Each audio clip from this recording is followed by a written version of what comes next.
Okay, I'm going to do the little template that I designed for the little Twinchie box, which basically just means it holds Twinchies, which are 2x2 inch pieces of art. And these are some that I had made quite a few years ago, actually, and when I ran across them the other day after we were discussing the ATC boxes that I had made. And this is the latest one that I made. And I have this one. This one's actually full. This one is the one that I made from the 12x12 sheet of cardstock. And then I have these two. And this one I've already put some labeling on. I used my Scrabble tile alphabet stamps, and this is going to be the box that I'll hold current swap pieces in.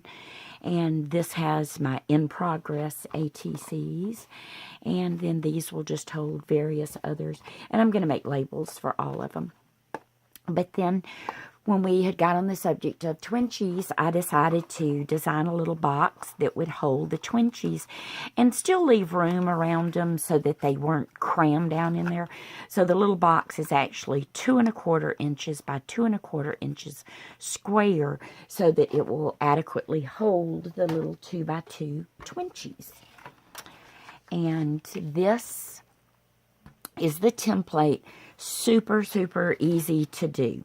First thing you want to do is cut down a piece of cardstock to 9½ by 8¼ inches. I mostly use the 110-pound white cardstock from Sam's Club because it's, I think, 275 sheets for $8 and some change. It's Nina white. You can't beat it. It's a wonderful surface. I watercolor on it, stamp on it, chalk on it, do all kind of stuff to it, and it holds up really well. When I know I'm going to be doing something that's a little more demanding to the surface, I just give it a coat of matte medium, let it dry, and it's usually good to go and is very durable. Okay, so, and sorry I sound like a frog, but sinus issues because of all the pollen. So with the 9½ inch side in your scoreboard, you're going to score at 2¼ inches, 4½ inches, 6¾ inches, and 9 inches. Then you're going to turn it and score at 2¼ inches, 4½ inches, 6¾ inches, and the remainder of this is what's going to be your flap, because you don't want your flap to be the same height. So I have a little difference there in that final measurement. But that's going to be for the 8¼ inch side. Then what I do is, on the inside, I didn't want my two flaps that are going to fold over to run all the way to this outer edge. So all I did was just trimmed them off about a ½ inch. And I just lined a ruler up with where I knew that score line would be. Score there and score there. And then I know I just need to cut those two pieces off. So I will make one and show you exactly how I do it. 6¾ and the 9. So that was scored at 2¼ 4½ 6¾ and then at 9 inches. And I'm going to turn it and I'm going to score it at 2¼ 4½ 6¾ and then just take my ruler and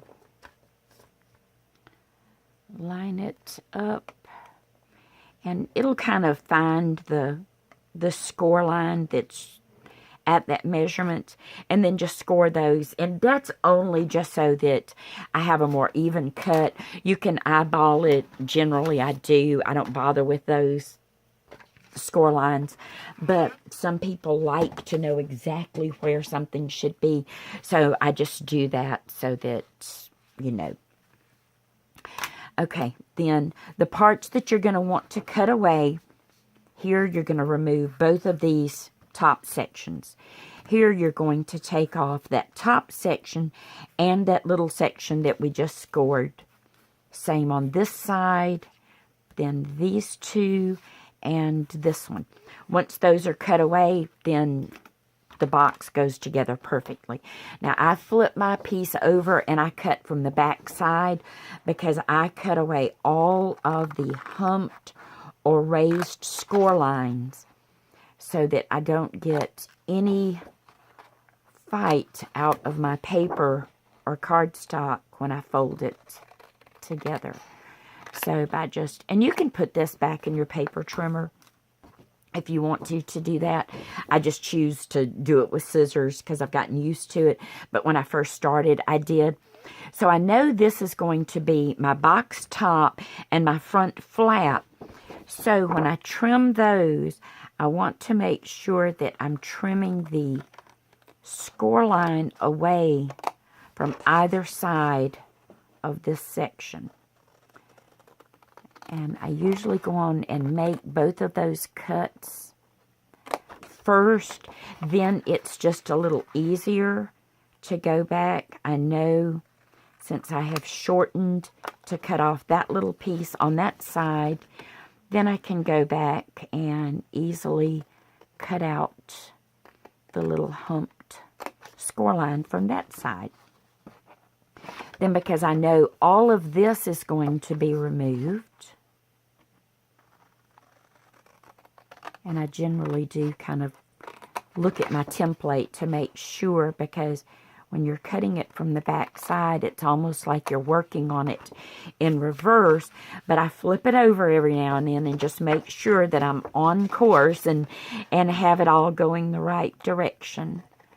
And we're going to cut that off. And then go back and cut that little score line piece out. And then flip it around, and I just do the same thing for all of the bottom sections of the box that are going to fold up. I remove each of those.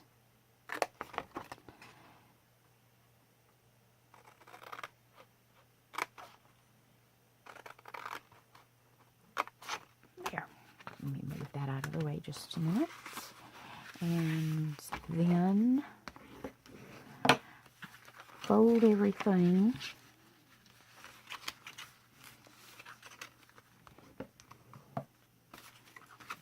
on the top and bottom side.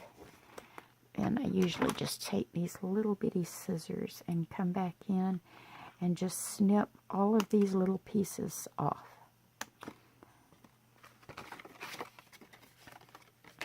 And it's just habit that I have been doing it this way, so it's just how I do it, even when I'm showing it done. And you can kind of like pull them and they'll come off, but sometimes with the 110-pound cardstock, it's such a good weight stock, it doesn't want to just pop out of there, so I've just got to where I kind of snip them off and be done with it. And then finish scoring the rest of the box. And then the other thing I like to do is go on and round my, because I like my little flaps to have that rounded edge on them. Score that one. And then to put it together, all you're going to do is fold this over, put your adhesive there, fold that side over, give it a good burnish. It's going to be good to go. It's going to hold. Then, when you do your bottom, you're going to fold your sides in, your back flap, and just make sure that front flap is the one that folds to the back side. And then there's your little box all put together. Now, I recommend putting all of your patterned paper on if that's what you're going to do. Like I did here, I went back and I added the patterned paper to the different sections. I even had a scrap piece, and so I put it on the box. This was just patterned paper that was out of a collection where it was double-sided, so all of the colors and everything went together in the set. And it was just scraps from another mini book project, and they were just big enough that I could use them to cover the little 2x2 box. And that's what I'll do with this one. I just didn't have any scraps ready to actually cover this one yet. But that's how the actual box template will look with the pieces cut away. And it's super easy to do, super simple to put it together. And so I hope that you might want to try some of the little Twinchie boxes. And you could use them for other things. I'm just really into Inchies, Twinchies, and the ATCs right now. So that was the reason I designed the box. But I also use these kind of little boxes as gift boxes, favor boxes. So hopefully you will give that one a try and see what you think about it. Thanks, y'all.